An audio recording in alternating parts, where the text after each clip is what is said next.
The call came while I was watching my reflection dissolve in the glass of a private terminal. Not the kind of place where people raise their voices. Not the kind of place where phones ring twice. It rang 3 times. I answered on the third, because control is a habit you cultivate. If you want to join Thanksgiving, come wash the dishes. My daughter-in-law shouted, laughter crackling behind her like cheap fireworks. The words landed clean, sharp, familiar in their contempt. I said nothing at first. I watched a Gulfstream taxi pass the window. I felt the vibration in my bones. I imagined the sound of porcelain shattering quietly in a sink, somewhere I no longer belonged.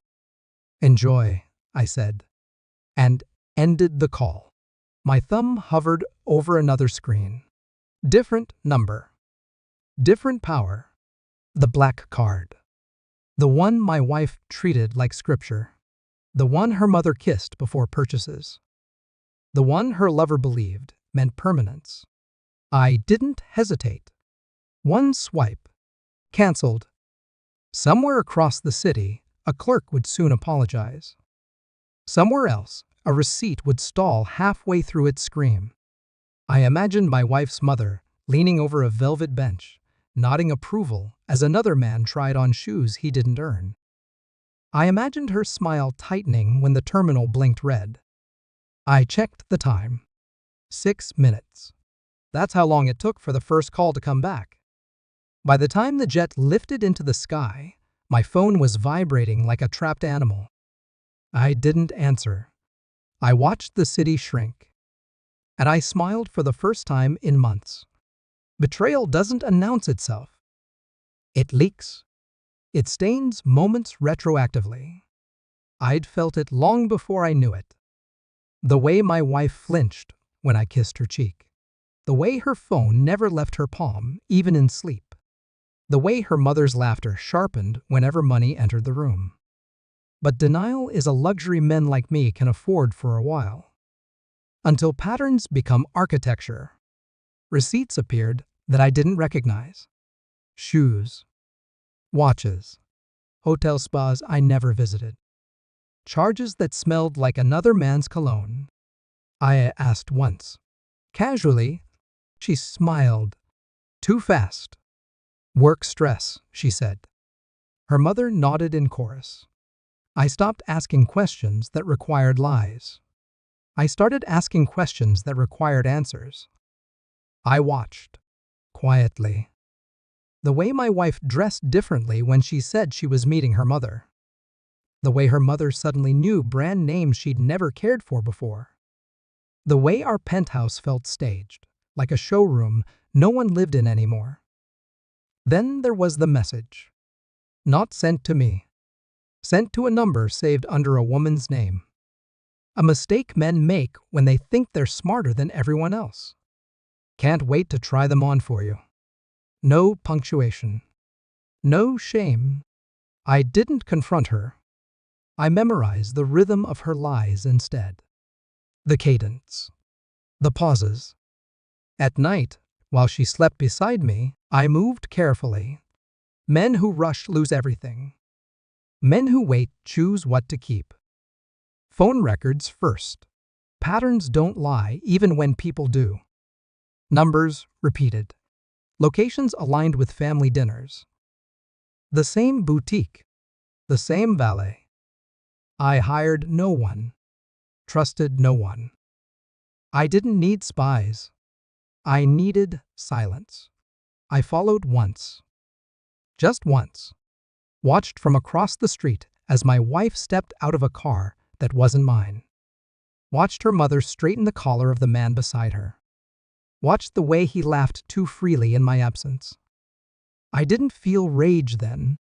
I felt inventory being updated. Back home, I acted normal. Predictable. Generous. I paid for dinners I didn't attend. I signed for cars I no longer drove. I nodded while my daughter-in-law practiced her casual cruelty, emboldened by a hierarchy she believed eternal. They all thought I was the foundation. They never noticed I was the switch. At night, I prepared legal documents, asset structures, accounts in places where mountains keep secrets better than people. Switzerland isn't cold. It's precise. I booked a villa overlooking water that reflects without distortion.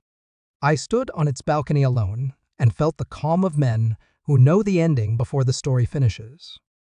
I waited for Thanksgiving, not for tradition, for timing. The truth arrived quietly. A forwarded receipt. Accidentally. On purpose. Shoes. Italian leather. His size. Purchased with my name.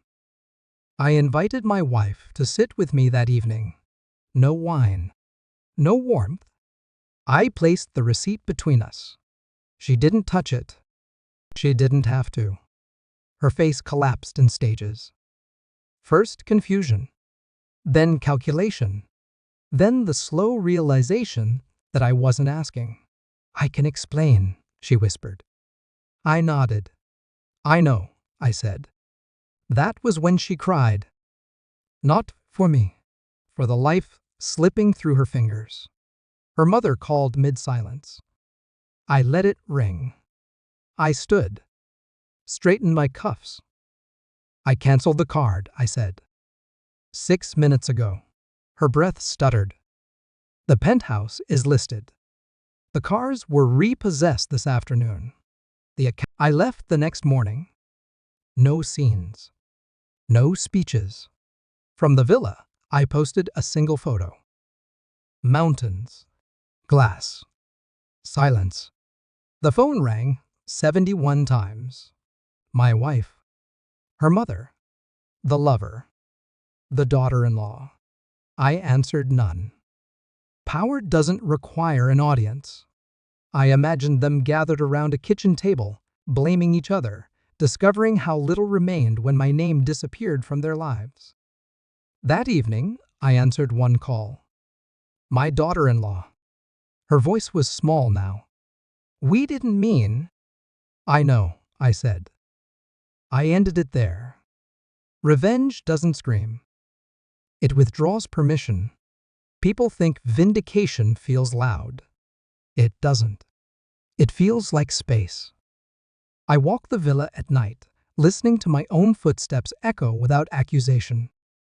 I drink coffee without being watched. I breathe without negotiating.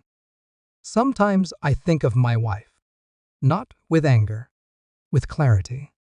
She didn't lose me. She revealed herself, and that was enough. The mountains don't care who paid for shoes. Neither do I.